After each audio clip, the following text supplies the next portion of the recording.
Higit 54,000 o 54,000 po na individual sinita sa paglabag sa mga lokal na ordinansa sa Rehiyon 1. 28.29 million pesos na multa ipinataw. Para sa detalye ng balitang yan, kasama natin Idol Robert Reyes. 104.7 IFM Report.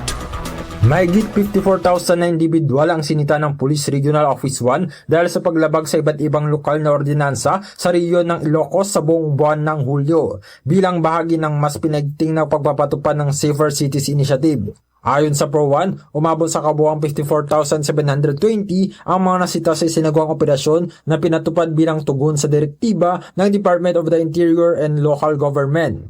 Pinakamarami sa mga naitalang paglabag ang may kaugnayan sa mga ordinansa sa trapiko na umabot sa 47,185. Naitala rin ang 2,411 na paglabag sa pagbabawal ng pag-inom ng alak at paninigarilyo sa mga pampublikong lugar. 673 na paglabag sa no-shirt policy, 573 na paglabag sa curfew ng mga menor de edad, 38 paglabag sa itinakdang oras ng paggamit ng videoke o karaoke, 35 paglabag na may kaugnayan sa road clearing operations, at 3,805 na iba pang paglabag sa mga lokal na ordinansa. Sa kabuuang bilang ng mga nasita, 49,886 ang pinatawan ng kaukulang multa na umabot sa 28.29 million pesos habang 4,834 naman ang binigyan ng babala alinsunod sa umiiral ng mga lokal na ordinansa.